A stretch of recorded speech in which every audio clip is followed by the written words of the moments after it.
Good evening, and thank you for watching. My name is Gary Grado, and I'll be the moderator for this evening's debate. The Citizens Clean Elections Commission is the sponsor for this event. As the state's voter education agency, Clean Elections hosts debates so voters have the opportunity to hear directly from the candidates, ask questions on the issues that matter most to them, and vote informed. Candidates that have a contested general election have been invited to participate in the debate, and candidates that have opted into Clean Elections Clean Funding Program are required to participate, while traditional candidates are invited and encouraged to attend. Please note, candidates from both the House and the Senate are participating in the debate tonight. As the moderator, I will ensure candidates have the opportunity to engage directly with their respective opponents. The questions that will be asked this evening are coming directly from the voters. Leading up to the debates, Clean Elections conducted outreach to voters across the state soliciting questions for the candidates. Voters that are watching this debate live, you can submit a question at any time by email at debates@kc-a.com, by text at 928-362-1062, and by phone at 480-937-1297. So please specify if your question is for a specific candidate or for all candidates. We screen questions for clarity to eliminate duplicates, speeches, or personal attacks on candidates. The debate is scheduled for at least 1 hour, so we may not get to all the audience questions, but we will do our best. And candidates, you have 1 minute for your opening and closing statements and 1 to 2 minutes for your response to voter questions. We encourage an open exchange of dialogue between opponents. If you feel the need to respond to another candidate's comments, you may do so.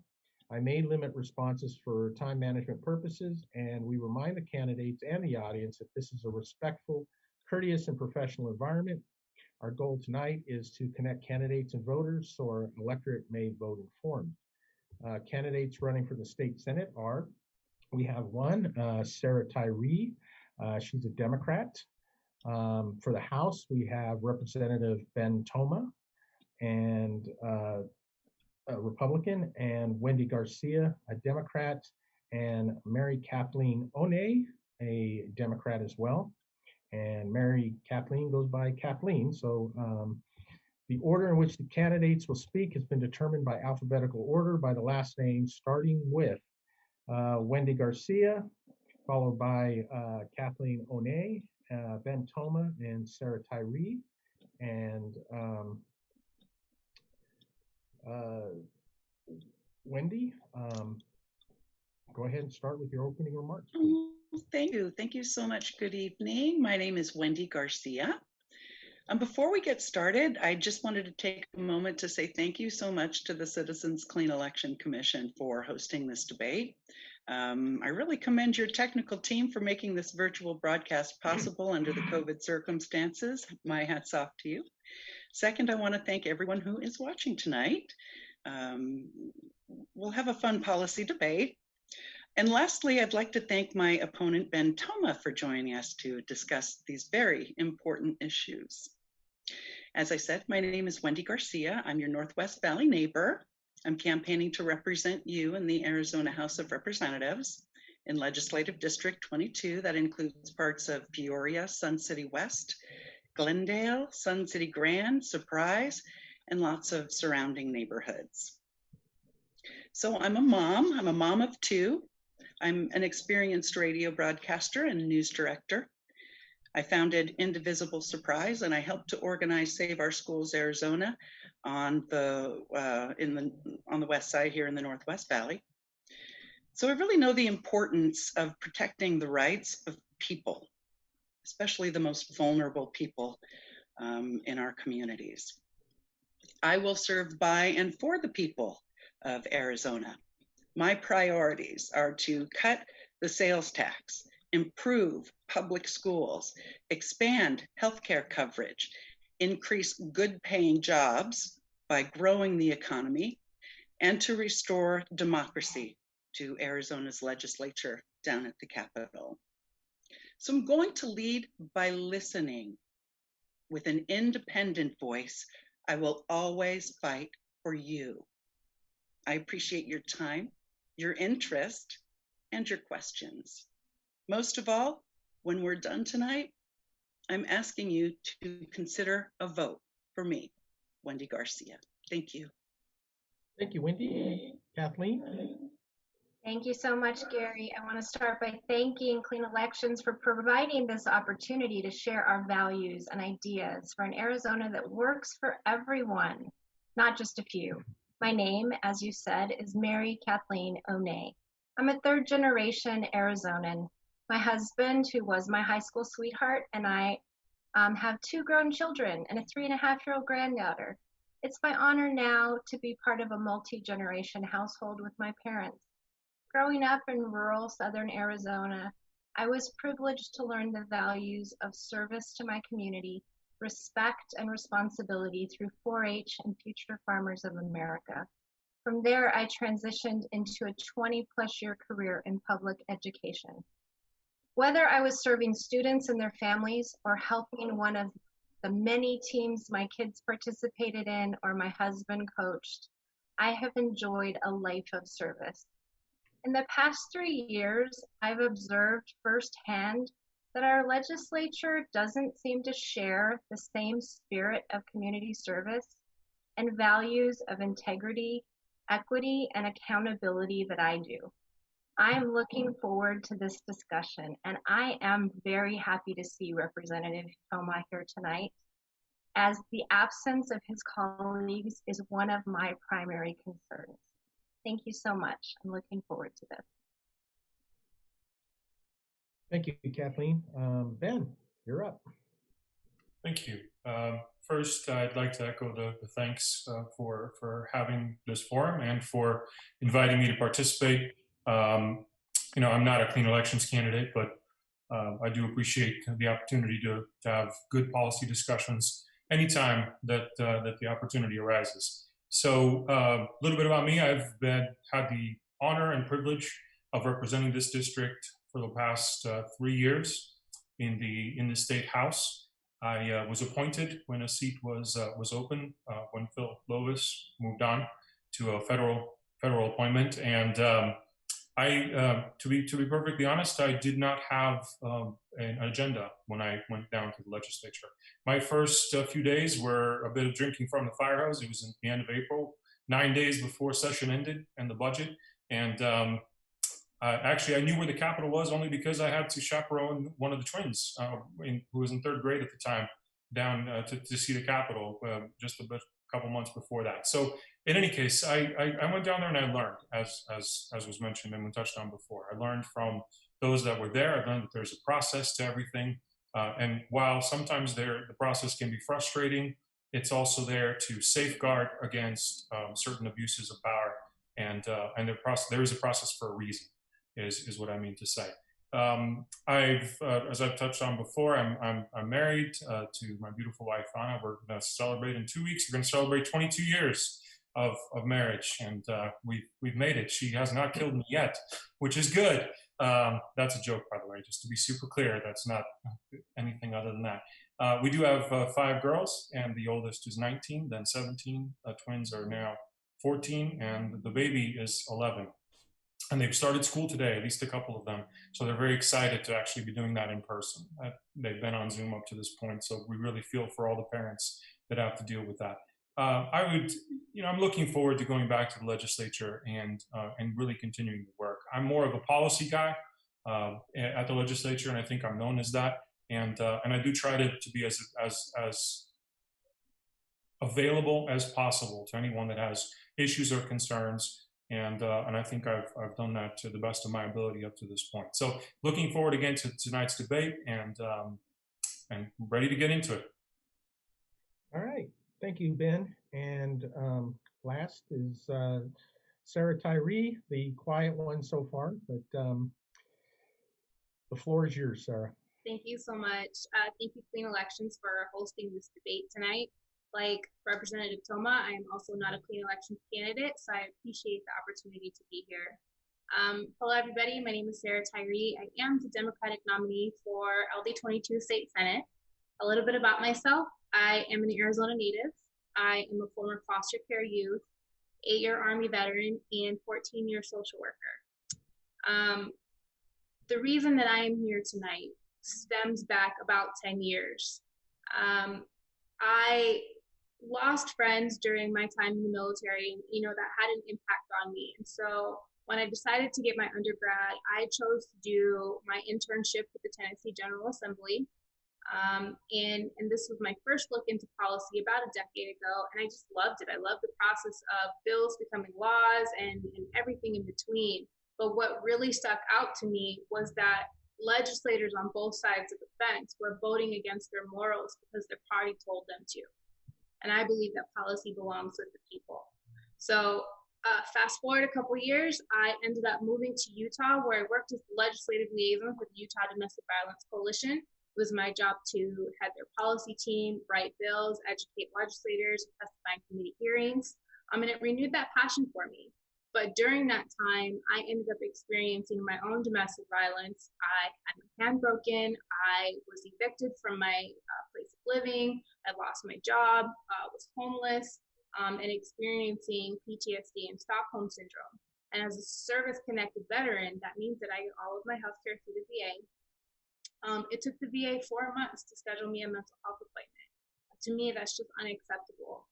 I should not survive war and then come home and commit suicide because I don't get help when I need it. And in addition to that, understanding the privilege that I do have, right? I'm an educated person. I'm a veteran. I understand that I have access to services that maybe people don't have. But if I was struggling to have this much, if I was struggling to get help in this way, then what was it like for people who had less than I did? And truly, that's why I'm here today. I am super excited to be a part of this debate tonight. I look forward to the banter back and forth. And I appreciate you, Representative, for being here with us tonight. Thank you so much. Thank you, Sarah. And we've got a couple of questions that came in beforehand. And the first one, I'm not quite sure about, but I think you might still be able to handle it. And it's if the legislative session would start after November 4th versus January, how would you handle what is going on at the Capitol right now? And I'm assuming that they mean that if it starts on November 4th and you're elected that day, how would you handle what is going on at the Capitol right now? And they don't give any specifics, but you've probably got your own ideas of what's going on at the Capitol. So Wendy, why don't you give it a shot to answer this question?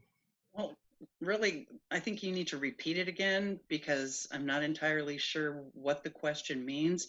I imagine that it has to do with the pandemic, with COVID. How would I handle that? Social distancing, masks. There's no reason that we can't come together and continue these kinds of efforts with electronic communication for public safety and the safety of our leaders. Okay. Did you want me to read it again? Or? Yeah, I'm not sure I understood the question. Yeah, I mean, it says, if the legislative session would start after November 4th versus January, how would you handle what is going on at the Capitol right now? And that's why, like I said, there's no specifics. But if you've been following what's going on at the Capitol, just provide an answer. I think the first thing we ought to do is address the pandemic for our constituents, maybe rather than for us individually. Okay. One of my questions was going to be, would you like the rest of us to weigh in on that, or did you want? Yeah, go ahead. Go ahead. Sure. So adding on to what Wendy said, I think it's really important that we do, whenever we return to the Capitol, do ensure that everyone's doing it safely. I think the Capitol does also include the 9th floor. So we have to ensure that we're working hand in hand with the governor's office. And I would imagine that this person is referring to what has happened thus far to address the pandemic.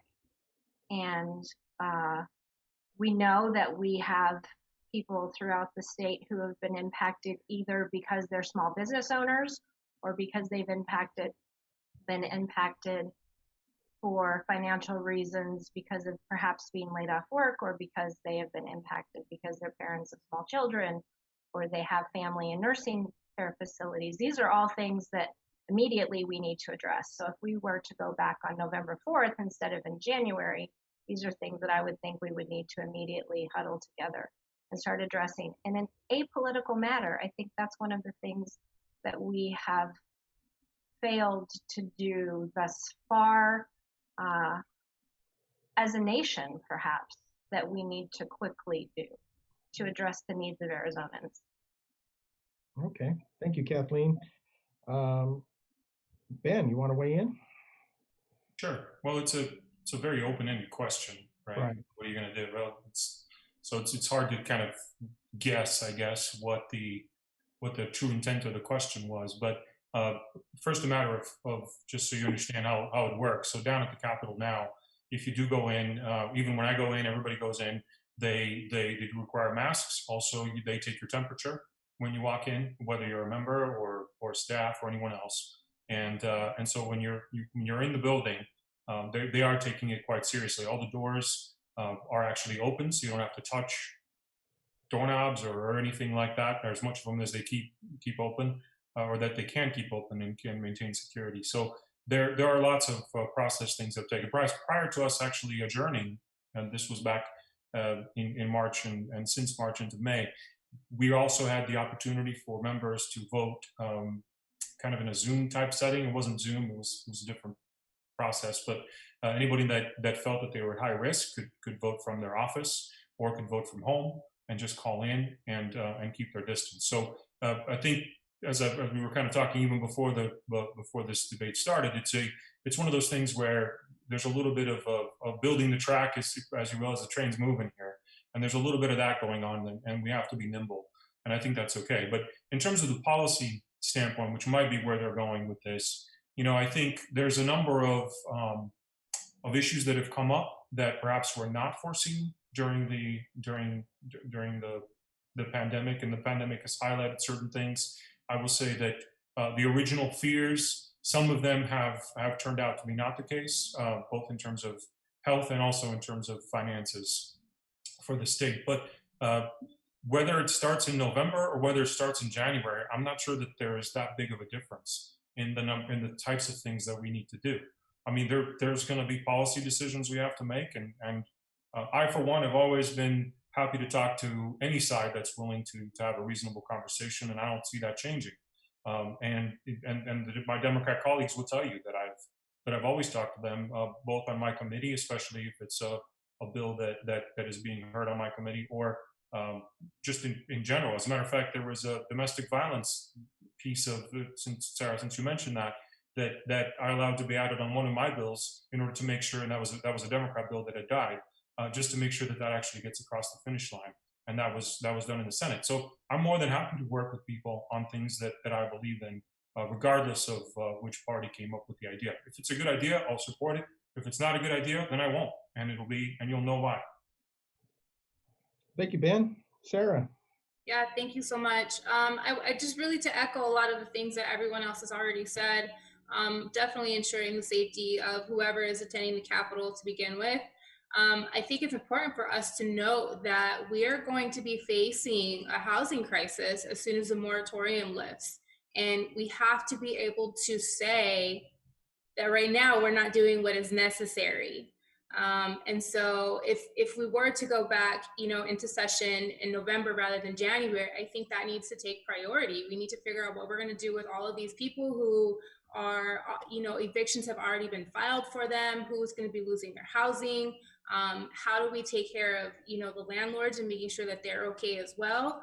But I think the bigger piece to that for me is while we're evicting these families, because that's what's going to happen, you're going to have children who are now on the streets, and then DCS swoops in, and that's a whole nother issue. So I can agree with Representative Toma in the sense that, whether we go back in November or in January, that there are going to be policies that we need to look at regardless.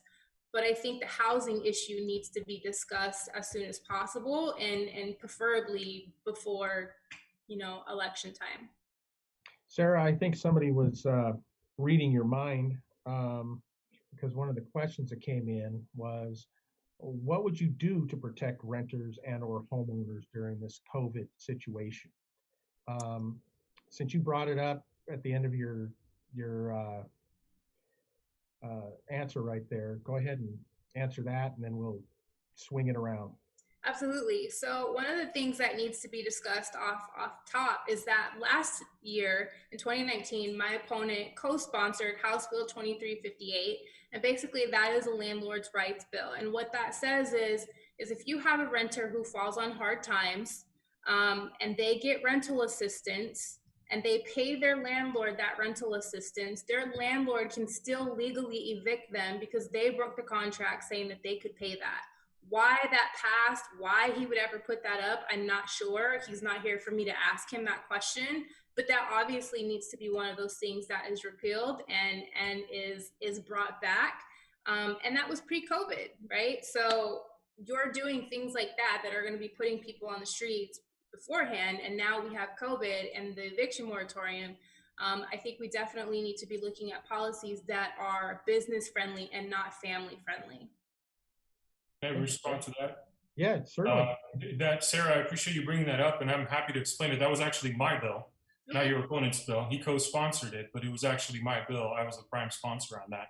And it was brought by one of the largest land or tenant assistance community groups in Arizona. They're actually the ones that brought it to me, and they're the ones that actually wanted it pushed. And let's just say that they were on the other side of the aisle, on your side of the aisle, politically.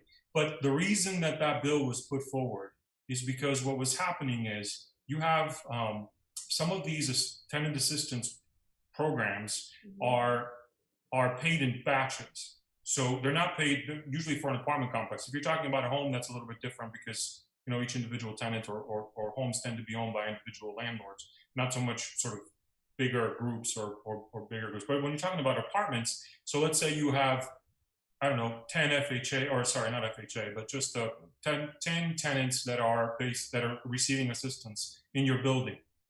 You get a batch payment for all 10 at the same time.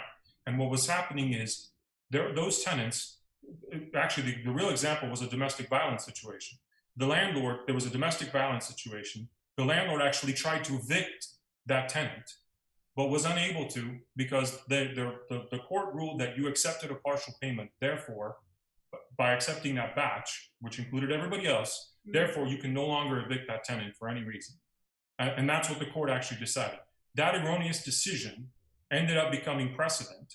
And because of that, then landlords were going, wait a minute, what if a tenant assaults someone else, right? Not even talking about in their own unit, but just other people, or does something else that's very violent or detrimental to the enjoyment of the other tenants. You can now no longer accept them just because they happen to be getting assistance and it comes in one batch payment.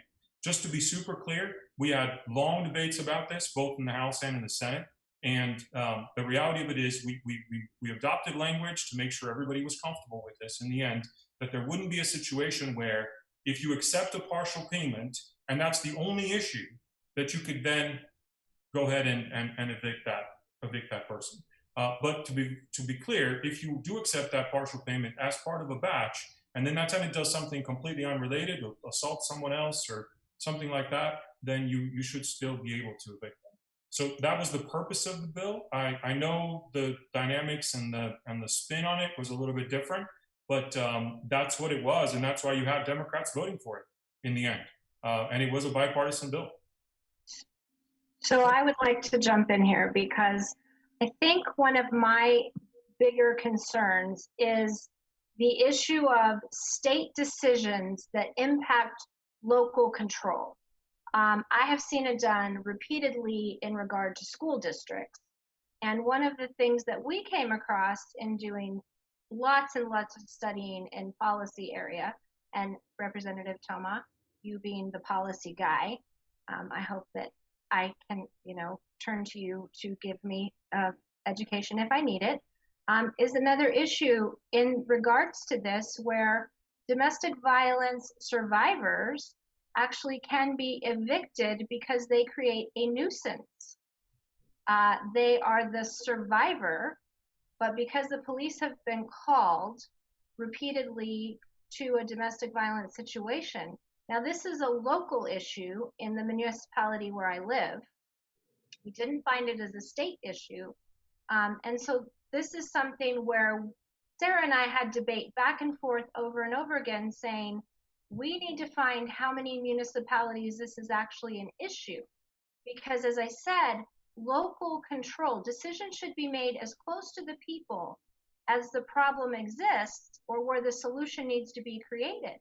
So again, Representative Toma, with all due respect, for the state to say we're going to make a decision that supersedes what local governments can do is something that I really have a problem with.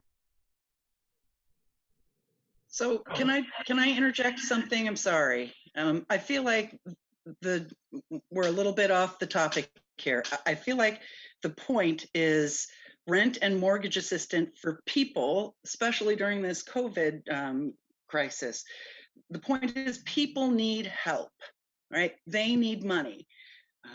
They need it right now due to COVID-19. What can we do to do that? Should we be borrowing it? Maybe the rainy day fund?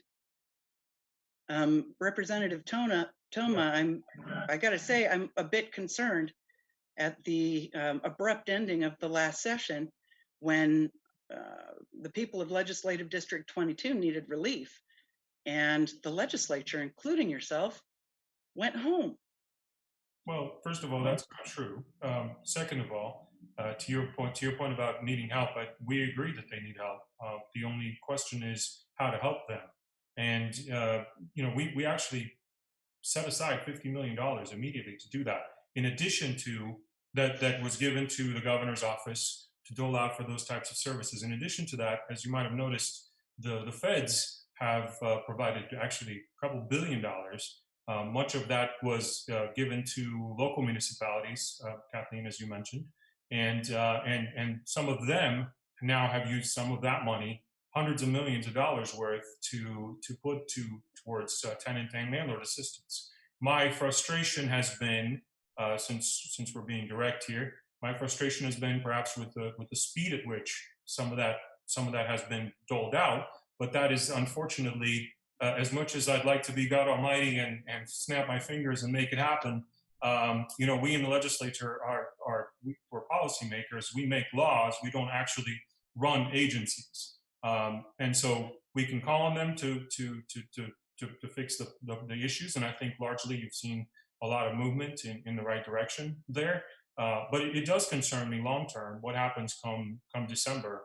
When the moratorium ends, or at the end, ours ends in October. Now the feds have one. The moratorium hasn't really functioned well, let's be honest. Well, I agree with that. I mean, it hasn't functioned well, partially because people are getting evicted every day. Well, I don't think they're actually getting evicted. Oh, I mean, yes, they are. They are not. Oh, yes, they are. Okay, so maybe the courts are evicting, but no one's actually enforcing, and that's that is inaccurate entirely. Okay, well then I suggest you take it up with the governor and the courts, because that would be in direct violation. Because people who are homeless have so many resources to take on the governor. I would actually like to return to the idea of the inefficiency of some of our state agencies, like the Department of Economic Security, which actually is probably not functioning very well because they're working on technology that has not been updated since the 1990s. And when people who were unemployed tried to contact them to say, where's my unemployment going? And they reached the phone line was connecting them to Pennsylvania. And it actually is the state legislature's decision to allocate funding for them to update their infrastructure. So the shell game that happens with our agencies that are designed to ensure that our social safety nets actually function correctly is a major concern of mine. So to say that yes, the speed at which our CARES Act funding has been distributed has been woefully inept is absolutely accurate. Well, but a lot of that is due to infrastructure issues. Okay, well, first of all, as you you probably know, the state agencies do not report to the legislature. In terms of, but in their defense, and I'm not here to defend any particular state agency or any other office, but in their defense, I will point out that what had happened, especially in the early stages of this, is just a massive surge in applicants and in people that needed help. And because of that, and quite honestly, most of us in the legislature were very busy trying to help people that were reaching out to our offices to make sure that they got their unemployment benefits or whatever else that whatever other services they were trying to get. And again, I'm not trying to defend anybody in particular, but given the epic nature of this, the fact that this has never happened before. I wasn't around in 1918 when the Spanish flu hit. I don't know what they did, but we didn't have the technologies, obviously, we did then, but we also didn't have the number of people in this state that we had since then. As for the spending and the financing of various issues and various agencies, it's unlike the feds. We can't print money. We can't deficit spend, right? We can only spend what we have in terms of the state revenues that are available. And I will say props to the governor and to the legislature up to this point that we were in a strong financial position prior to COVID hitting. I'll remind everybody, it seems like forever ago, but just a few months back, we were talking about another $1 billion available. And it's in addition to in excess funds. It's in addition to the money that's already, the $1 billion that's already in the rainy day fund, which again, the governor deserves lots of credit for, because he pushed us to do that in the last legislative session, and now we're well prepared. But in addition to all of that, and while no one has a manual for what is happening at this point, right? I think everybody's trying to do the best they can with the information that is available, and I think overall we're in a much better place than many of our neighboring states. So it's, going back to the point though, I just want to make sure before because I'm not trying to not answer the question, but going back to the point about tenant assistance, because I think that is important. And by the way, that's something that I've been working on for a long time now. I do think that we need to find and sort of streamline those processes to ensure that the people that truly need help get it, and that the people that abuse it are held accountable. Because let's be honest, there have been quite a few stances or instances of abuse that are really, I mean, it's almost like if you excuse the expression, they deserve a higher place in hell, if you will, for taking advantage of people and taking those resources away from those that truly need them during this time. So I think it's a bit of a double-edged sword, and we just want to make sure we approach it in a holistic manner. Okay, Wendy, you get 30 seconds to end this topic, and then we're going to move on to another question. Okay, in my 30 seconds, I will briefly say that the legislature, including Mr. Toma, should take responsibility for their actions. They can't toot horns when the reflection is so grim. You can't take credit when we're in such a bad spot. And finally, we had a plan, right? We did. We had a plan in place for such an emergency as a pandemic, but they didn't follow it. I'm not. I'm going to give you about 15 more seconds here to just go a little further on what the plan was. Well, we had somebody in place to orchestrate the response to a pandemic, and she was forced to resign because the governor and the legislature wouldn't take her advice and that of the CDC. Okay, I think the legislature was out of session at the time, and she, if it's a person I think you're talking about, she left the governor's office. So at this time, we still got quite a few questions from our viewers. So this one's, I think, a little more answerable. How will you support struggling small businesses that were hurt by the pandemic? Wendy, since I cut you off, I'll give you the floor there. Well, there's a lot of things we can do. I think that small business is the heart of an economy at times. I think that we can definitely address the financial needs of businesses that have had to close or operate in a limited capacity, which also extends to a lot of other business. In order to build an economy, we need strong small business. So we're going to need to support them with money. How about that rainy day fund? Okay. Ben, you want to? Sure.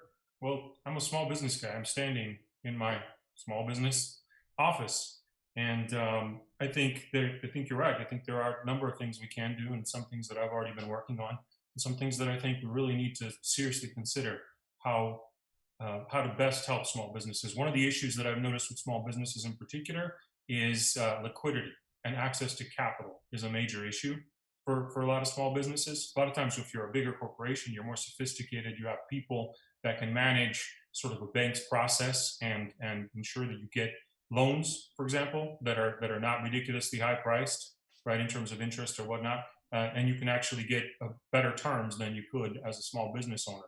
So I think there are some things we can do, perhaps to work with some of the community banks. I've been a fan of community banks for a number of years now, and have decried their demise after Dodd-Frank.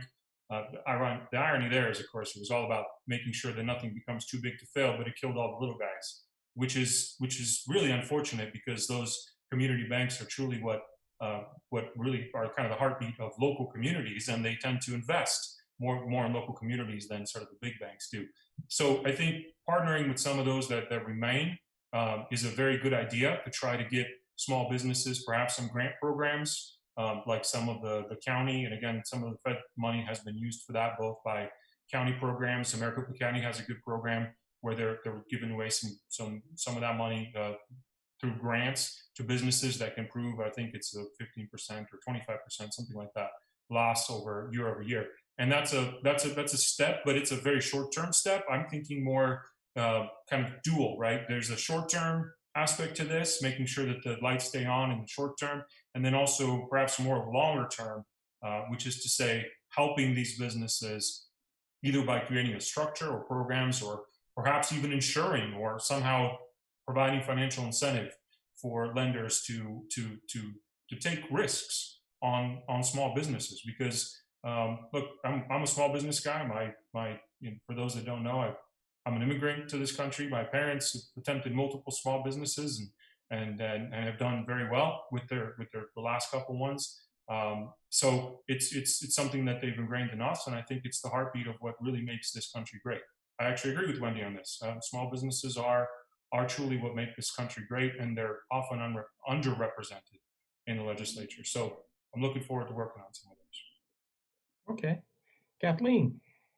Well, I think we need to first make sure that we're all talking the same language, because words really matter here. And when you talk about defining small business in Arizona, we need to define what mom and pop is versus what the U.S. Department of Treasury may define small businesses. Because when we start talking about things like Prop 208 and what a small business is, we're not speaking the same language. So mom and pop shops, that many of them had to shutter their doors in the last 6 to 7 months, are not going to reopen because they didn't get the relief that they needed. So when I'm talking about a small business, I'm talking about a business that may employ 50 or less people, not one that employs 500 or less, or 1,500 or less, which actually is what the U.S. government defines it as, and that may make up to $38 million under the U.S. code. So first of all, let's make sure we're speaking the same language here, because when I'm talking about small business, I'm talking about mom and pop shops, talking about our neighborhood coffee shop and salons and little bars down the street. So that's the first thing.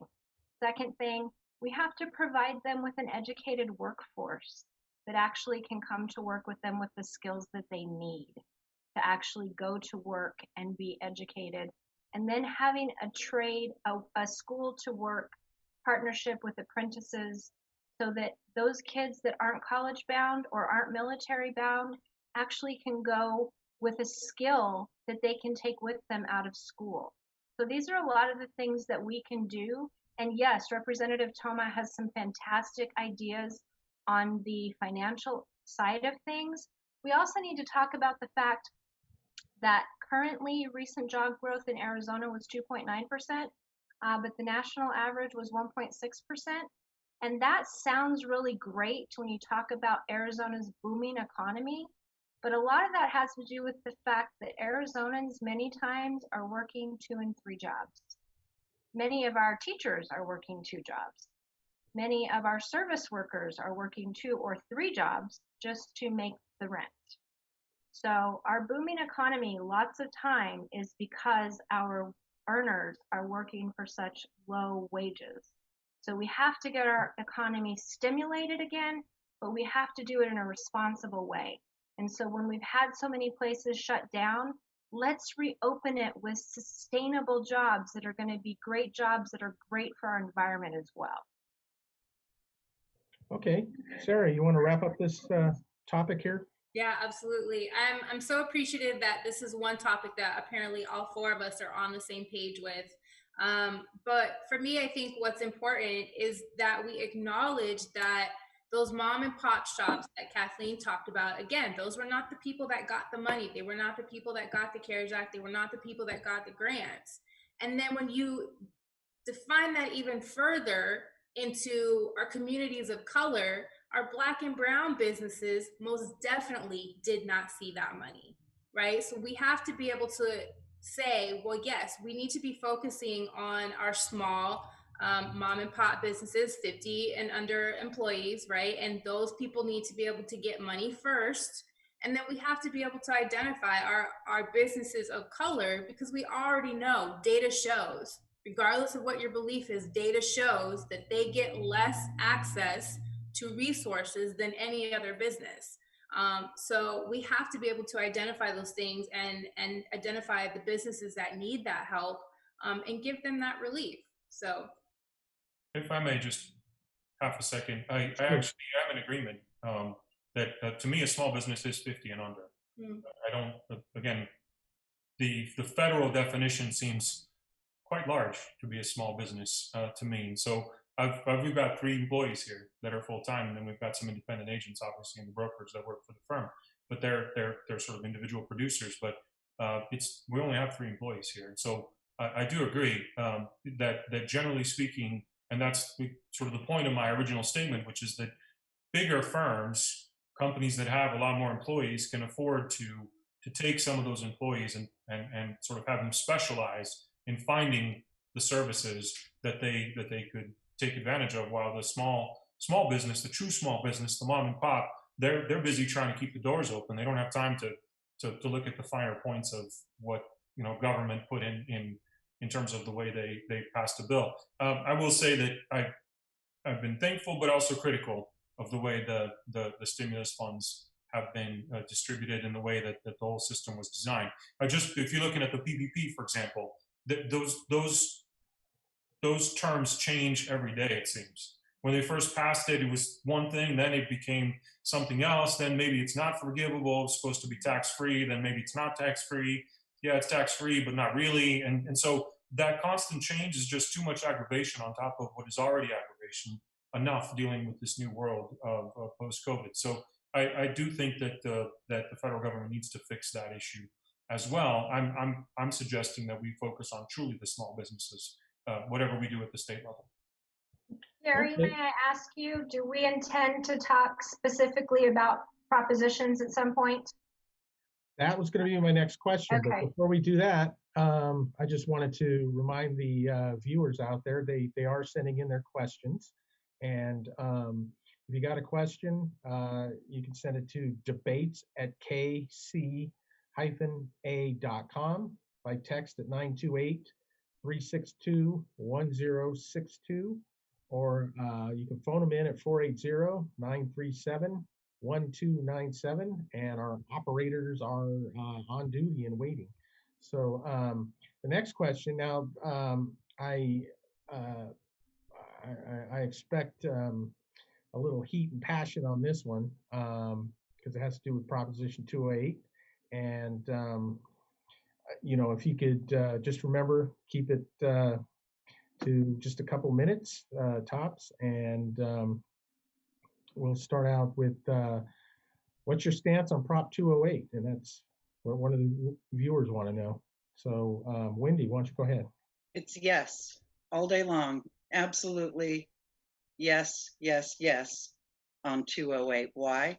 Because people who are making over $200,000 a year can afford a few $100s to pay their fair share into the most important investment that we can be making as a state, our children, our public schools. 90% of Arizona families choose public education, and we must support it. It's fair that people who can afford it pay their fair share. So yes on 208 for Garcia. Thank you. Ben.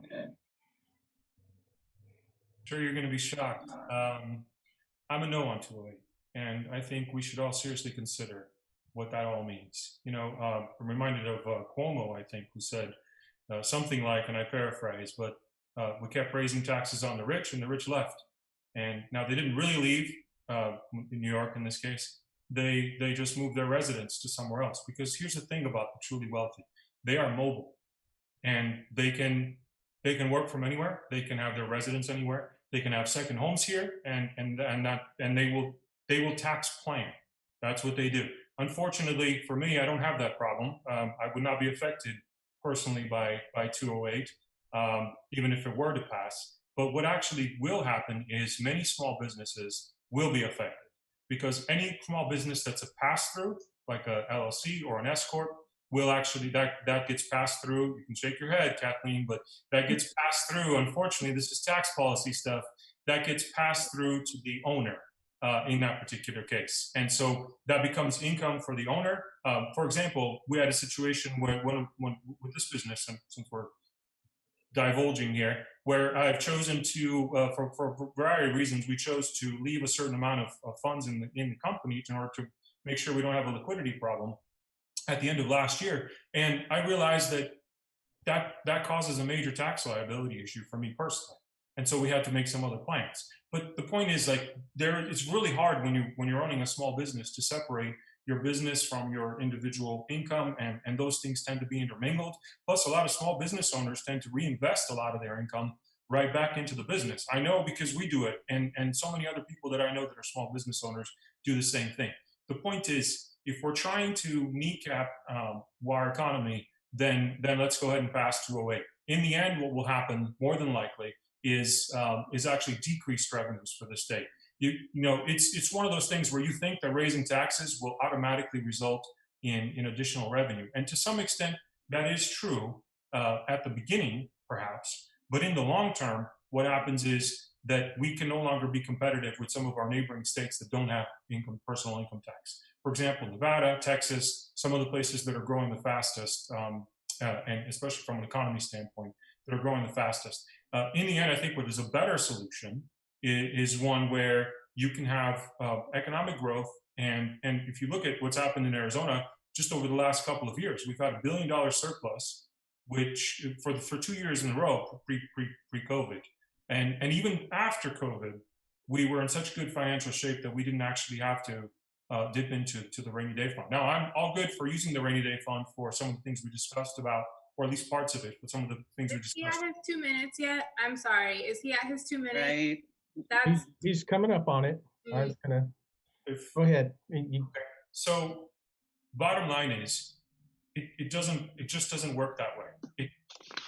Once you add, there's this big debate. You know what? I'll let you respond, then I'll come back to it, because I really want to get into this, and I don't want to run out of time. I want to be respectful. So please go ahead. Thank you. Go ahead, Kathleen.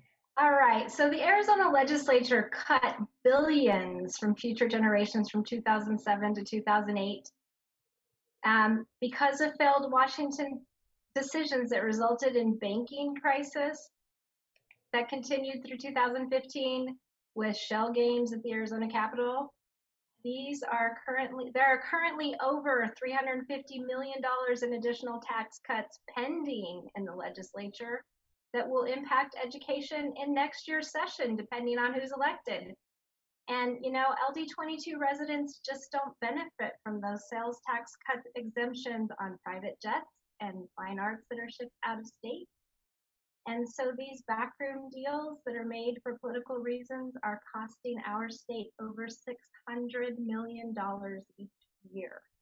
In 2018, the residents from Arizona that included educators, parents, community members, and business leaders came together with a plan as a response to the legislature's failure to act. That resulted in a walkout and the first iteration of Invest in Ed. The governor and the Republican-led legislature responded with a meager 20% pay raise in what their definition is of a teacher, which leaves out a large group of certified teachers and does not include other core demands of the Red for Ed movement, which was a mandate to meet the needs of all students in Arizona. Please recognize that those students who entered school when the economy crashed in 2008 have now gone all the way through their school with a promise that maybe next year we will find a way to fully fund your education. Those same Republican legislators and the treasurer and our governor have had 2 years since the last Invest in Ed movement to find a way to fix the funding crisis in education. Instead, they proposed another $350 million in tax cuts and sent our tax money out of state in ESAs where there is no way to be accountable or transparent. So I really do look forward to a healthy debate on this issue because there are truly only about 100,000 Arizonans who will be impacted by this, and they are not small businesses, which is why I wanted to make sure we clearly defined what a small business is. Thank you, Kathleen. Sarah? Yeah, so I'm a yes on 208. And simply because it is the legislature's duty constitutionally to be responsible for funding public education. And as it was already mentioned, in 2008, you know, they cut roughly $1 billion with the promise to pay it back and have yet to do that. So when the legislature fails to do what it's supposed to do, then they put the money, the responsibility on the taxpayer, on the individual taxpayer. But that doesn't mean that our children should suffer, right? And in addition to that, 2 or 3 years ago now, the legislature and the governor both passed that the Arizona lottery would provide additional monies to 3 Arizona schools, just 3. And the law states that they can get up to 80% of the lottery proceeds. However, in the last 3 years, they've given roughly 40+ million to these 3 schools, ASU, U of A, and NAU. Not to our public K through 12 schools, but to schools that already have in and out of state tuition, which has risen to donors, funders, and have their alumni. So why is it that we can continue to give more money to schools that already have money, but we're going to let our K through 12 students fall and fail because the legislature won't do its job? So I'm a yes on 208. I would love to hear what Representative Toma is going to share with us in rebuttal. Okay, well, appreciate the points. I think, first of all, just in the 3 years that I've been there, I've personally voted for billions in additional funding to K-12 and to some extent also in higher ed, but the vast majority of that has been to K-12. I wasn't here in 2008. I mean, I was here, but I wasn't in the legislature in 2008 when those cuts were made. But as I understand it, they faced a pretty unprecedented situation of about a 30% drop in the entire income, if you will, to stream to the state, various taxes and whatnot. And so because of that, because of the collapse, right, in real estate, we were so heavy in construction and real estate that was a major issue. Since then, we've diversified as a state, which is a good thing. But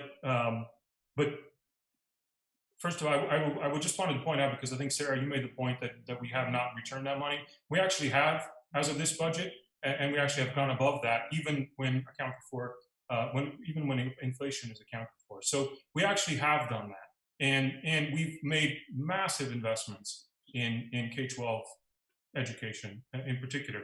As for the ESA point, I'm a supporter of ESAs because fundamentally I'm a supporter in the idea that parents have a choice as to where to send their children. And the state's responsibility is to educate children and to provide them with education opportunities. ESAs are already capped at a certain number, and they're basically half of what we spend per pupil overall for the state as it is. So I would be more than okay with expanding the ESAs as much as possible and giving parents a choice all the way to where to send their children. Now, the caveat would be then the same rules would have to apply to all. The same rules that govern public schools would have to govern public charters and also have to govern private schools and so on if ESA money is involved. But that's a whole different debate that we can have on a policy level at some other point. The point that I'm making is I'd like to have it today. What's that? I said I would like to have it today. Okay, well, I don't think we have time for the details there, but you got about 15 seconds, Ben. 15 seconds. Okay, well, yeah, I think we're going to run out of time there. The point that I'm making is that I think that school choice is a good thing as long as the rules are fair, and that as long as everybody's treated equally when it comes to it. Parents have a better choice, and I trust parents to make the choice better than we in government can for what's better for their individual children, what's better for their family. I'm out of time. So Gary, do you mind if I respond, please? Sure. Okay, a couple of things. Representative Toma, you mentioned that there are special businesses that I would call maybe a special interest that you're concerned about protecting as it pertains to Proposition 208 on those who make over 200,000 single or 500,000 joint. Can you be more specific and tell me what businesses you're concerned about protecting? Sure. Every business, every small business that's structured as an LLC or an S Corp, which is the vast majority of small businesses in this state, are structured as an S Corp or an LLC. What about real estate and banks? I don't think there's a single bank structured as an LLC or an S Corp. I don't know about real estate. I mean, individual real estate perhaps. Okay, thank you, Representative Toma. So the kind of tax matters, right? Agreed. Not property, not income, but sales. I guess the question I'd like to ask in a sort of a preface is, why is the state of Arizona so dependent on sales taxes for its revenue? I think this is a particularly pertinent question in the age of COVID, where we reflect back to 2018 and saw economic downturn and how that hurt our budget. And as we look at current day Arizona, how our budget will be reflected by economic downturn of COVID. So my proposal is to cut the Arizona state sales tax, cut it in half by 50%. That would change the rate from 5.6% to 2.8%. This would save every man, woman, and child over $700, every individual taxpayer, $700 per year. So a family of 4 would get a refund of $2,800 per year. A total savings of $5 billion. That's 9 zeros, Ben. The Arizona Department of Revenue projections for 2017 and the Arizona State Joint Legislative Budget Committee estimates from 2018. Okay, Ben, it's about fairness. I would love to support you in cutting taxes, period, regardless of which tax you want to aim at. So I'm more than happy to make that work if we can. The problem is there's just the math. I just don't see how it works. I mean, when you look at our individual budget, I just have it here. It's just over just under $12 billion. So if you're talking about cutting that much funding, that basically means the only place it could come from is either social assistance programs or K-12. Because see, K-12 makes up the majority of our education budget. Yeah, it does actually. It does. It's about growth, Ben. It's about economic growth. It's right. It's about fairness. It's about growth. It's about stability. But see, the thing is, if you're going to suspend the rules of logic and the rules of. I don't think so. I don't think the Goldwater Institute would disagree with me. I don't think the Heritage Foundation would disagree with me, and I don't think the Chamber of Commerce would disagree with me. In what sense? In the ideal that there is no better way to grow an economy than to put the money in the hands of more people. Oh, I agree with right? you. I'm not debating that. What I'm debating is how you're going to pay for it. By growing the economy. Just to be super clear, I am 100% for cutting taxes. But corporate tax cuts are fine. Then let's cut billions of taxes if we can do it responsibly. The part of the problem that I think maybe corporate tax cuts are fine, then a sales tax cut is fine. Let him answer his questions. My apologies. Okay. What I'm saying is, if you can find a way to pay for it in a some responsible way to do that, then I'm more than for it, right? But when you just so that we kind of understand where the budget goes, okay? 56%, and I know this is the case because we had to vote to actually raise the cap, right, in the last legislative session. But 56% of our budget goes through K-12, and some of that is included in the higher ed, but it's a very small percentage. Then about 30% of the remaining of the budget actually goes to the social services, mostly access. Then about 10% goes to public safety, and 10% is the remaining 10% is everything else. So if you're going to cut the budget by 30%, I just don't know where you do that other than by cutting K-12, and I'd love to see where those billions come from. Cutting sales taxes will stimulate the economy more. Reducing the sales tax rate will increase the economy by volume, Ben, which will increase revenue. Increasing the size of the economy will also increase tax revenues, right? The government funding, in addition to helping small businesses grow. We want to help small businesses. This is a great way to do it. Economic growth will be broadly distributed across the entire state, geographically, families, and in terms of industries affected. It's tax fairness, Ben. That's fine. I fully expect that next time around you're going to join, and we're going to have this debate in the primary where you're going to run as a Republican, because I use those exact. I'm not cozy with pretty much any party, Ben. I'm an independent thinker. Exact arguments to make the point, and you're absolutely right. It's just unfortunately that number is just too large, except if you're talking about maybe over 50 years or something like that, in order for that to work. Just it's a really big bite at the sales tax. I applaud the effort, though. I would actually love to jump back into actually what this question was designed to discuss, which was 208. And when we talk about where we're going to get money from to pay for things, from 2011 and 2012, we actually gave the largest capital gains cuts to this exact same people we're talking about taking money from for the economy. And Ben, you actually made a great point about how much of our budget goes to education. You know, we currently spend $26,000 a year to incarcerate an inmate, and depending on whose figures you use and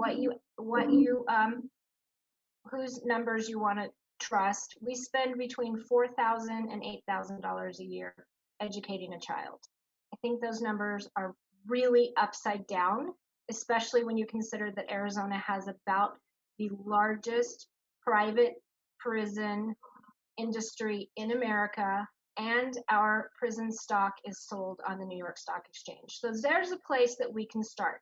We could move on to Prop 207 and how we all feel about that if we like.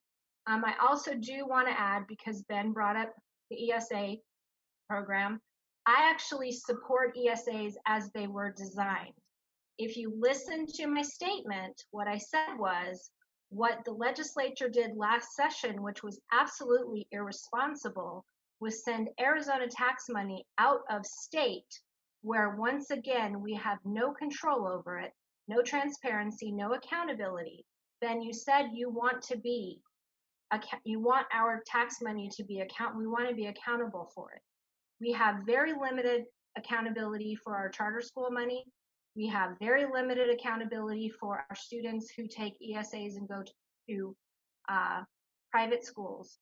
And so I am fully supportive of parents making decisions of what's best for their children, as long as we give the Department of Education enough funding, just like the Department of Economic Security, for them to have full oversight of our taxpayer money to make decisions about whether it's being spent responsibly and we are getting the results that we need of our students, and all of our students, no matter their zip code, are able to get the education that they deserve. Sarah, do you want to wrap it up? Okay. No? If I may, very briefly. First of all, we spend over $10,000 per child in Arizona. Secondly, though, I do agree that there are perhaps too many people that are incarcerated. And as a matter of fact, I've been one of the Republican members that has been more than open to criminal justice reform.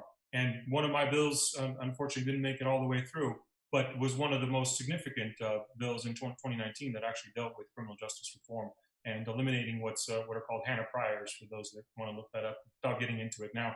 The point is that Yes, I'm open to that.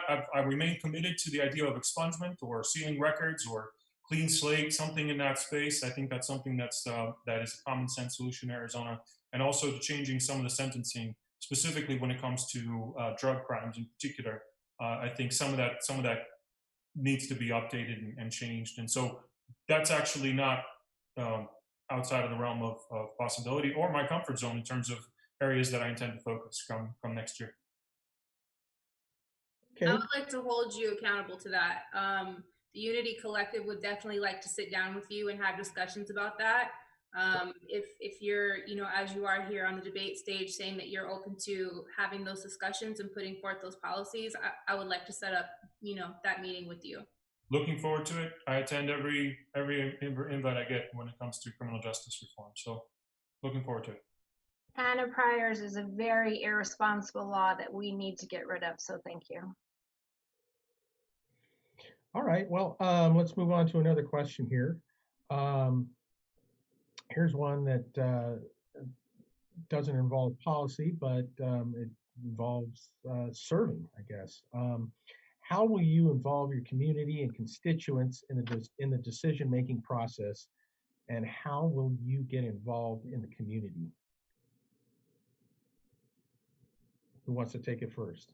Listening to constituents, not allowing issues to divide people, coming together with people and building a bridge directly to their legislature, right? So leading by listening. Thank you, Wendy. This was not the path I intended to take. I was really happy being a grandma and being retired. And I spent 2 sessions down at the legislature sitting primarily in education hearings and getting so frustrated because I would send friendly emails to my legislators. And Ben may remember, I sent a welcome back to session thank you card to each of my legislators. And it took a session and a half for one of them to finally respond, and it was Representative Toma. And that is not representation. Your constituents must come first. And we need to work in a not even bipartisan manner. Once we're elected, we need to work in an apolitical manner based on our shared values of representing Arizonans, because we actually have a huge portion of Arizonans who are registered independents. And those people deserve a seat at the table as well. And so it is truly about bringing everybody together. And it needs to not just be the same lobbyists from the same groups. It needs to be truly everyone who says, I have an issue. And I will say, the one policy that the person who chose not to show up tonight, which is no surprise because he truly never shows up anywhere, passed that was truly for the people of LD22 was one that places a fine on people who block sidewalks. And that was truly beneficial to disabled people in LD22 who continually find themselves in a bad position when they can't get in and out of their vehicles with wheelchairs. And I'm frustrated, and I have teacher friends who are frustrated, and I have parents who are with children with disabilities who are frustrated. Thank you, Kathleen. Ben, you want to? Sure. It's actually a good question. You know, one of the things that that you know, that is true about the legislature is, in theory, it is a citizen legislature. It's in theory part-time, but the reality of it is it can be very, very overwhelming and quite a bit going on. That said, I've done my best. Sometimes I maybe could do a little bit better, I'll admit that. But generally, I try to do my best. How about that? I try to do my best to ensure that I get back to everybody, regardless of which side of the table you're on. And I think Kathleen can attest to that, because anybody that wants to meet with me generally can. And as long as they're a little bit flexible in terms of the schedule, because while during session, it's just chaos down there. And I'm sure that those that have been around the Capitol see that, and things happen that you weren't planning for. But the one thing I want to make sure that there's no misunderstanding. You know, listening to someone and having them at the table, that is absolutely valid, and there's nothing wrong with that. And that should be the goal for every legislature, in my opinion, legislator, in my opinion. However, that shouldn't be confused with agreeing with that particular issue, right? Because keep in mind that when you're in this office, what happens is, or any office, presumably for that matter, is you represent everyone that agrees with you and everyone that disagrees with you at the same time. And there's always two sides to virtually every bill. There are some bills that are blessedly, you know, bipartisan and almost unanimous, and you can come to an agreement that makes virtually everybody happy. And when that happens, it's great. And believe it or not, that happens a good chunk of the time on many bills. But there are certain situations where you just can't do that, and you have to decide, and you have to pick a side, and some are not going to be happy with you, and that's just how it is. However, even when that happens, I always make it a point to actually reach out to and make sure that I understand both sides of the issue, and listen to anybody that wants to make their voice heard. So I've always encouraged people to call me. You know, a lot of people have my cell phone. I don't know if it's still on the website. I have to check. We just redesigned it, but on my old website, my phone number was on there, my cell phone. People could text me, and some do. And if not, they can reach out to my office. They can email me. And I try to get back to people as much as I can and engage as much as possible. And as long as you're respectful and you bring forward, hey, this is a real issue, and it doesn't have to be a long paragraph. By the way, don't have your attorney write me a letter. That's just not the way I'm going to read it. You know, send 2 paragraphs, send a couple of sentences, and you'll see that the response is a lot more genuine and direct. And I find that that's a lot more effective than getting real philosophical. So Sarah, you're sitting in the, you got your office down there at the legislature. Yep. How are you going to do that? You know, I want to comment on a couple things that Representative Toma brought up, because I sincerely appreciate that he has made his cell phone number available. We have exchanged messages, and he's been very cordial. So I appreciate you for that. Thank you. Because regardless of us being opponents, I'm still your constituent, right? So I appreciate you genuinely, that you, unlike some of our other incumbents, are willing to sit down and speak to the other side, or any side, to be honest, right? Because when you're in office, you should be able to represent everybody, regardless of their faith, their gender, their zip code, all of the above. So, and you talked a little bit about acknowledgement. And acknowledgement, as you said, does not mean that you are agreeing. You can hold space, and you can sit with somebody, and you can have a discussion trying to find solutions to whatever the challenge is, and still acknowledge that person without agreeing with what they're asking for. So I appreciate as well that you talked about that. So what do we do to engage with the community? First and foremost, the profession of a social worker is to build rapport with the community. We are to meet the people where they are, not where we want them to be. And that's just ingrained in me. Kathleen and I have spent the better part of this year being involved in our community. We held Donuts and Dish every weekend to talk about different ballot initiatives, different candidates, who was going to be on the ballot. And we ask for those questions. We want those feedback, right? Whether it's somebody that we agree with or not, or somebody's just posing a question because they want to be less than friendly, that's fine. Let's have a discussion about it. And that's what we're here to do.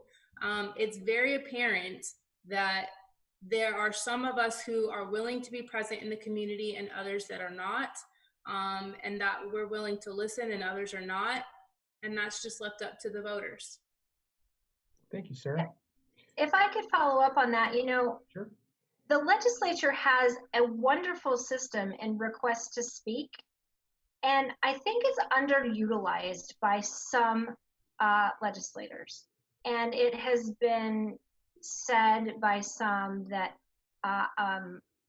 that advocates take advantage of it, and they build up a posse of people who, get together and say, jump on and, just weigh in. Even if it is a posse of advocates who get together and say, jump on and RTS on this certain bill, it is an amazing opportunity for residents across the state to say, I believe that this bill matters. And when there are thousands of residents from across Arizona saying, I do not support this legislation, and they take the time to leave a comment about how they feel about it, and then because the legislature is led by the other party, the legislation goes down exactly like it's expected to, it is so disheartening. So that's another way that I plan to engage with the community, is to absolutely engage with RTS, because as we've seen in the last 6 months, virtual has become the way of the future, and one of the wonderful things we absolutely can take forward out of COVID. So utilizing RTS is a fabulous thing. So thank you for bringing up RTS, Kathleen. That's an excellent point. I'd also like to expand on that just a hair. It's actually a lobbyist tool, but it's important to understand that constituents, everyday folk, can use that tool to chime in for or against various bills. Thank you, Kathleen. All right. Here's a good question. It's just recently came in, and is there an issue specific to LD 22, not the state, that you feel is important to address? Sarah? Thank you for the question. For me, I believe that an issue that is specific to LD 22 is our veteran care. We know that Arizona is home to over 600,000 veterans. This is a retirement community historically, right? And we're also a sister community to Luke Air Force Base. So we have many active duty soldiers here. I believe that making sure that our veterans have access to community providers is important, and very specifically to our female veterans, right? We're a growing population, and those of us who have experienced military sexual trauma don't have the services specific to us here within the VA system. So I think it's just really important that we're looking at the expansion of care for our veterans, and being able to identify our women veterans as well. Thank you, Sarah. Wendy? Yes, Legislative District 22 is home to many senior Arizonans. So absolutely, health care needs to be a paramount issue, especially in the time of COVID. So my question always goes to, why does the state of Arizona reject the federal funding that would make the Affordable Care Act function with the exchanges? I love to start with that question because it's just so paramount in the function of making sure that everybody is well cared for in terms of health care. So why? I mean, isn't healthcare a human right? I believe it's a human right.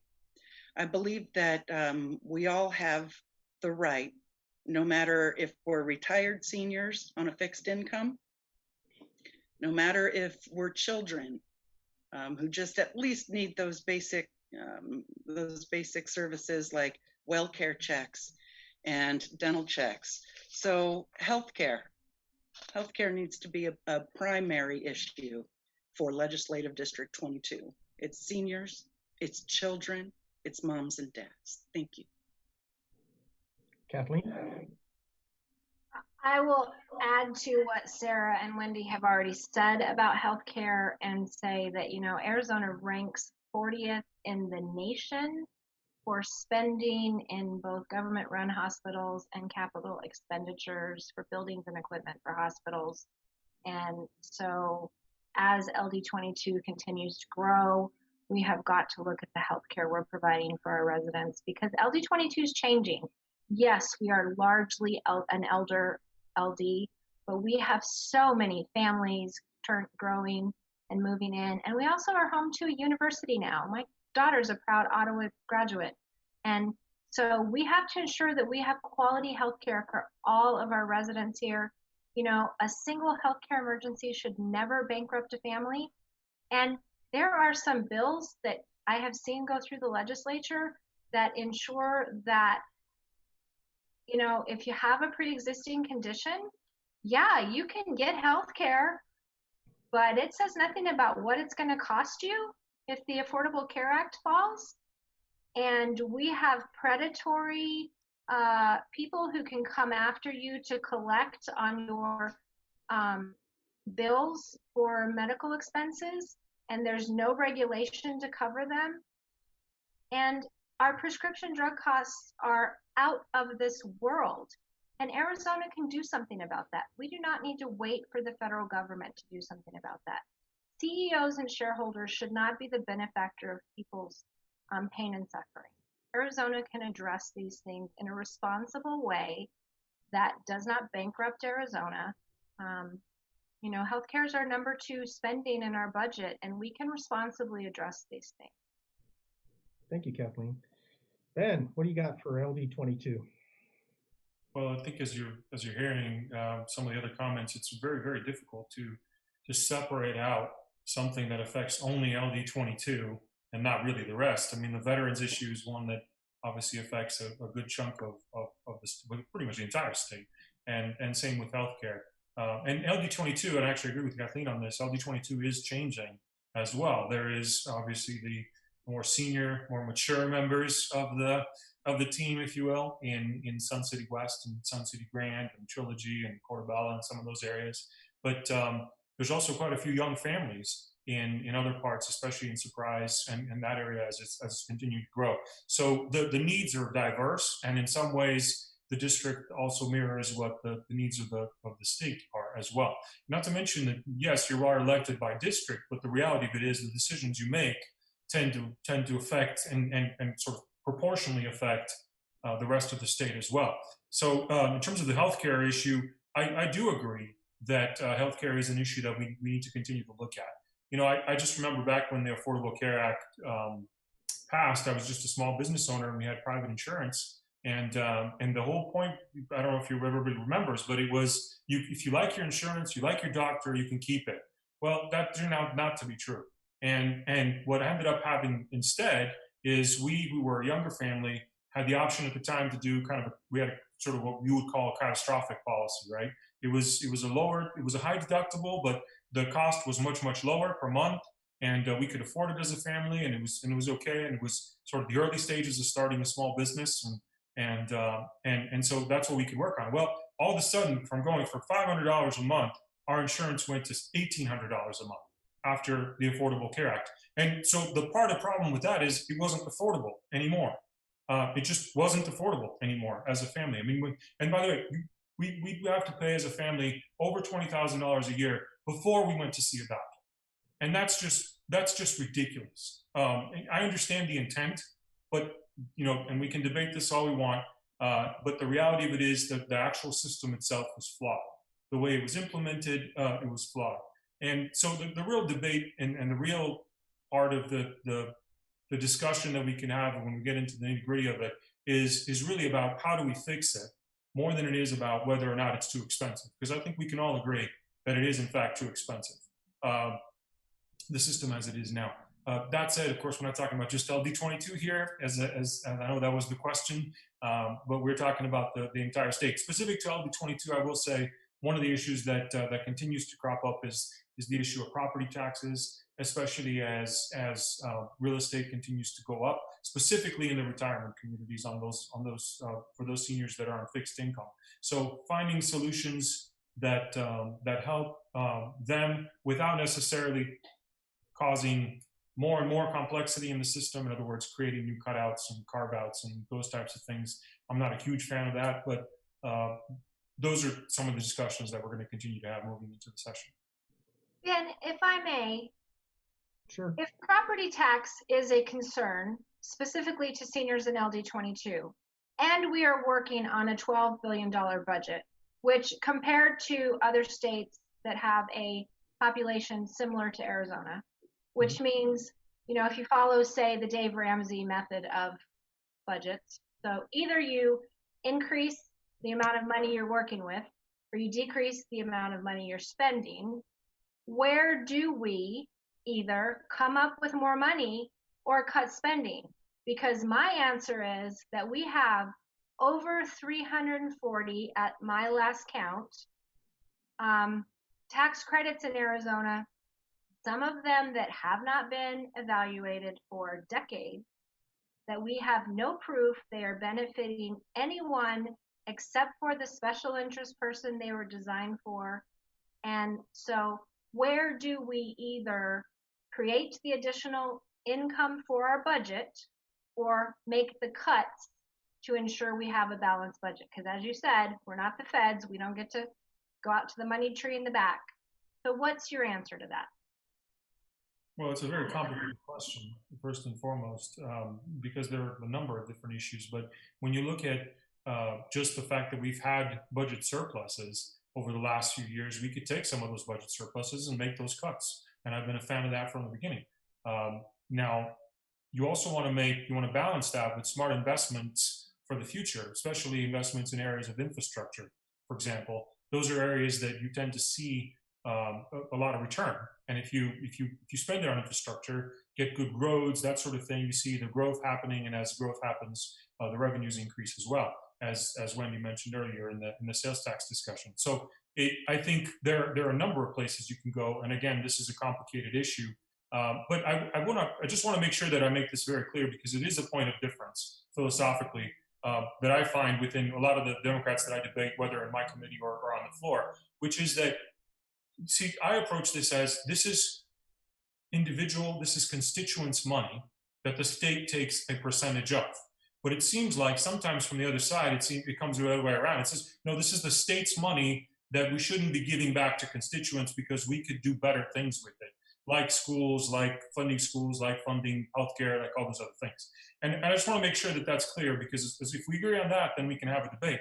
If we don't agree on that, then there's really no point in trying to come up to a solution. And the final point is, most taxes are by nature progressive. And what I mean by that is they're a percentage, right? So by nature, 4% of $100,000 is more than 4% of $20,000 if you're talking about income, for example. Even when you're talking about sales tax, it's a consumption tax. So if you're wealthier and you spend more, then you pay more tax. It's just the way it works. So the fact that, and I will say to sort of make it even more progressive, which seems to be the argument, especially going back to 208, which is to say, no, if you're wealthy, then you should actually pay a much, much higher percentage of your wealth because you can afford it. Well, again, socialism, you got to forgive me here for a moment, because I grew up under communism and I know how this works in the real world. Just doesn't work. After a while, you run out of other people's money, as someone once said. So that's my issue with it, first and foremost. Well, since I'm the one that asked the question, if I may respond, Gary, I actually am someone who spent years and years managing federal grant money to the tune of $5 million a year. So I actually know quite well how managing other people's money works. And I would agree with you that we are stewards of the taxpayers' money. And it is not our job to say, give it to me and I will decide what is best to do with it. So I absolutely agree with you on that. But to say that tax by nature is progressive is something I do not think we will ever come to an agreement on, especially when you look at our lowest income earners currently paying a more regressive income tax when we are talking about 208 in particular. So I know that we have other issues to discuss, and we've already covered 208, And we talked about the fact that from 2011, in 2010 or 11 and 12, we gave that nice hefty capital gain credit. Okay. Well, we've come up to 90 minutes. So now's the time to give your closing statements, a couple minutes each, and we'll go in reverse order this time and start with Sarah. Thank you so much, Gary. It's been a pleasure tonight. Ben Toma, thank you so much for being here and being willing to discuss and debate with us. I appreciate you so very much. To LD22, my name is Sarah Tyree. I'm running to be your LD22 State Senator, excuse me. I believe in supporting our veterans. I believe in supporting our families and their health care. I want to keep our children safe and our families together. And I believe that we can do that. I'm here, I'm present, and I'm looking forward to earning your vote come November 3rd. Your ballots drop in 2 days, so please make sure that you have a plan. You can learn more about me at Tyree4az.com. That's Tyree 4az.com. Thank you so much. Thank you, Sarah. Ben. Thank you. I actually have enjoyed the debate. Overall, I think everybody was very respectful, and I understand that we're passionate about these issues, and I respect that fundamentally. I do. So I want to thank the ladies for debating me. I think it's been a good time, and I thank you for the opportunity in elections to do this. I will say that I am looking forward to continuing to represent LD22. I can tell you I've learned a lot while I've been down at the legislature, and unfortunately, perhaps we're not anywhere near done with all the issues and all the problems that we could solve and that we could be working on, both from some of the things we touched on, healthcare, tax policy, helping our small businesses, which is near and dear to my heart, and also helping parents, as I've said before, make choices for their children, both in terms of healthcare and education, for that matter. So thank you for allowing me to serve. I think it's been an honor, and it's been educational, and I look forward to serving you for another 2 years. Thank you, Ben. Kathleen? Good evening, everyone, and I so appreciate that we have had a healthy debate tonight. I was very concerned that it was going to be just a lively discussion between two friends and myself, so I do appreciate that Representative Toma was here. There's a phrase that absolute power corrupts absolutely, and Arizona has been under Republican control for a very long time, and it is time for us to make some decisions that absolutely reflect our shared values. And so I am asking for your vote. I'm asking for your vote beginning in 2 days and going all the way through November 3rd. My policy platform is very clear. I am looking to clean up politics because when we clean it up, we can restore trust to the electorate. I am going to improve education outcomes by fixing the funding formula. I'm going to change the healthcare conversation. And I'm going to recognize our diverse abilities and our shared values.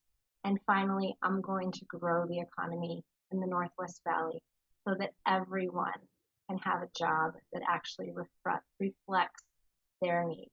So my name is Mary Kathleen Honne, and you can find out more about me at honne4arizona.org. Thank you, Kathleen. Wendy, you get the big finish here. So this election is about leadership. At every turn, and even before our current COVID crisis, the incumbent politicians of LD22 have failed. True leadership involves sharing a vision with people. My platform does that. 1, by restoring democracy. 2, by improving public schools. 3, by treating healthcare as a right. 4, by growing the economy with good paying jobs. And 5, cutting the Arizona state sales tax by 50% for everyone in Arizona. Effective leaders take action in a timely manner. Arizona had plans for dealing with a healthcare crisis like COVID, but the legislature chose to ignore them and the experts' advice. They passed the buck to the governor and to the federal government to bail them out, or they just wished things would get better on their own like magic. 5,700 deaths later, I'm going to say that number again. 5,700 deaths later, we know that things got much worse because they failed. Finally, good leaders take responsibility. When they make mistakes, they own up to their errors and they learn from them. But the incumbent politicians of LD22, they just pile insult upon injury instead of providing people with some protection during this tragic catastrophe. They've kept their powder dry. Yet in Arizona, we have a $1 billion rainy day fund, which remains untapped. If now is not the time to hand out some umbrellas, then I ask you, what kind of monsoon would it take to convince these incumbent politicians that a pandemic flood is sweeping everyone down the river? Thank you for your attention during this debate. And when you vote this year, please make the wise choice. Don't just blindly vote for a team of followers, which doesn't exercise any independent judgment. Vote for leadership that listens. So in closing, let me just ask you, President Reagan's famous question, are you better off now than you were 2 years ago? If the answer is no, then please consider voting for me. I'm Wendy Garcia. Thank you. Thank you, Wendy. And this concludes our debate. To our candidates, we thank you so much for participating. To the voters, we thank you all. Thank all of you who took the time to watch a debate and inform yourselves before the November 3rd election. The Citizens Clean Election Commission is your source for nonpartisan voter information. We encourage you to visit azcleanelections.gov for all your voting needs. And that's it, folks. Thank you very much. Thank you so much, Gary.